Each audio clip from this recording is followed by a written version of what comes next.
My name is Eliana Martin, and I will be delivering an excerpt from President Calvin Coolidge's speech, Economy in the Interest of All.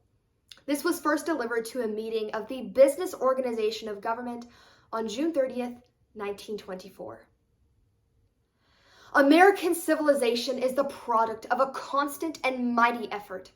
One of the greatest perils to an extensive republic is the disregard of individual rights. In our own country, such rights do not appear to be in immediate danger from direct attack, but they are always in jeopardy through indirect action. One of the rights which the free man has always guarded with most jealous care is that of enjoying the rewards of his own industry.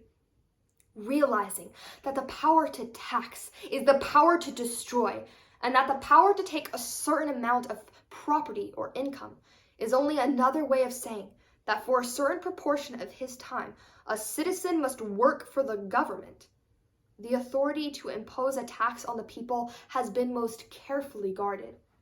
Our own Constitution requires that revenue bills originate in the House, because that body is supposed to be more representative of the people. These precautions have been taken because of the full realization that any oppression laid upon the people by excessive taxation, any disregard of their right to hold and enjoy the property which they have rightfully acquired, would be fatal to freedom.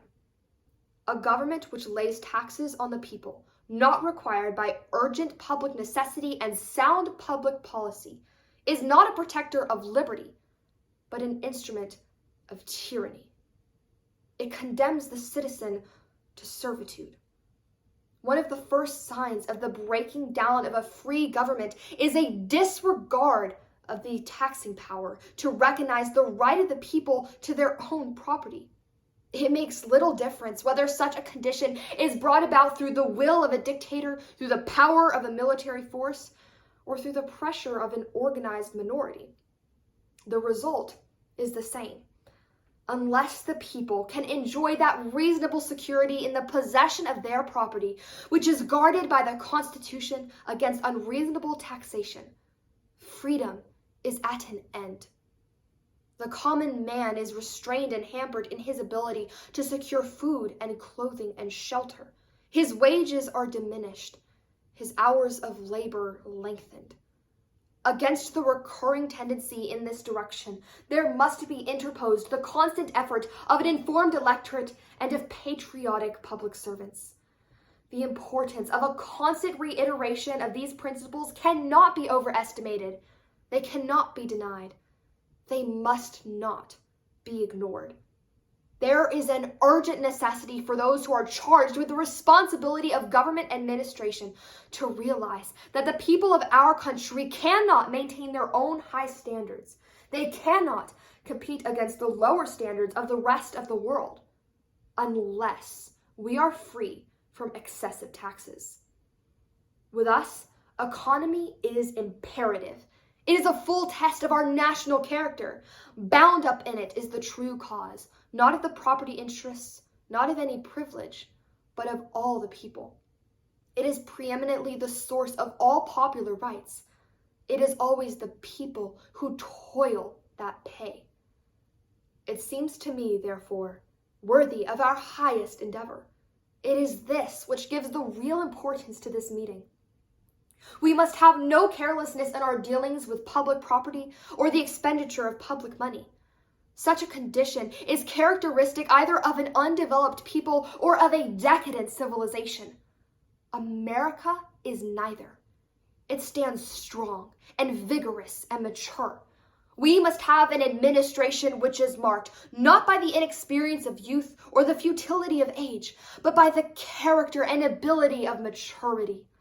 We have had the self-control to put into effect the budget system, to live under it and in accordance with it. It is an accomplishment of the art of self-government of the very highest importance.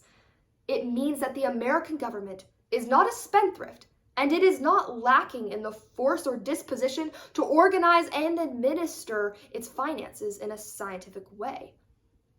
To maintain this condition puts us constantly on trial. It requires us to demonstrate whether we are weaklings or whether we have the strength of character, it is not too much to say that it is a measure of the power and integrity of the civilization we represent. I have a firm faith in your ability to maintain that integrity and in the will of the American people to support you in that determination.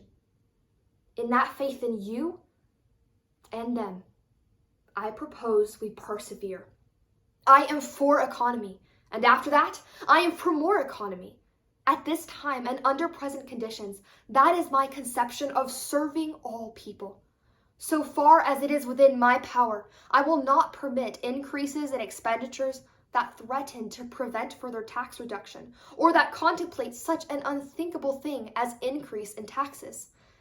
If, with increasing business, our revenues increase, such increases should not be absorbed in new ways of spending. They should be applied to the lowering of taxes. In that direction lies the public welfare.